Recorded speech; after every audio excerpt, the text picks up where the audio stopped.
नमस्कार शेतकरी बंधूंनो, मी बापू बिडकर आणि मराठी दरबार या आपल्या यूट्यूब चॅनलमध्ये आपल्या मनापासून स्वागत आहे। तर बघा, सध्या आपण पाहिलं तर शेतकरी कर्जमाफीची जी काही प्रक्रिया आहे ती अतिशय वेगाने अशी चालू आहे आणि त्याचमध्ये बऱ्याच शेतकऱ्यांना एक प्रकारचा मेसेज आलेला आहे की तुम्ही ज्या बँकेचं पीक कर्ज घेतलं असेल तर अशा बँकेचा तुम्हाला मेसेज आलेला आहे आणि तुम्ही पुण्यश्लोक अहिल्यादेवी होळकर शेतकरी कर्जमुक्ती योजना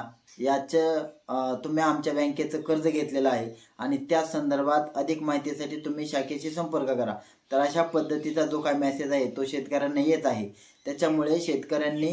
असा ज्या शेतकऱ्यांना मेसेज आला असेल किंवा बऱ्याच शेतकऱ्यांना जर मोबाईल नंबर लिंक नसेल तर मेसेज आला नसेल, परंतु सर्व शेतकऱ्यांनी आता जर अशा पद्धतीचा मेसेज आला असेल तर आपल्या शाखेशी संपर्क करायचा आहे की याच्यामध्ये जी काही 2 लाखाच्या आतली कर्जमाफी आहे त्याच्यामध्ये तुमचं OTS असेल किंवा नियमित कर्जदार असाल किंवा तुमचं जे काय ॲग्री टॅक्सचे संदर्भातलं जर काही अडचण असेल किंवा आधार सीडिंगचा काय प्रॉब्लेम असेल तर अशा पद्धतीच्या जर तुम्ही कर्जमाफीमध्ये बसत असाल आणि अशा पद्धतीची कोणतीही अडचण असेल तर तुम्ही तुमच्या ज्या बँकेचं पीक कर्ज घेतलं असेल, जरी मेसेज आला तरीही आणि जरी मेसेज आला नसेल तरीही आपण ज्या बँकेचं पीक कर्ज घेतलेलं आहे त्या पीक संदर्भात आपण बँकेशी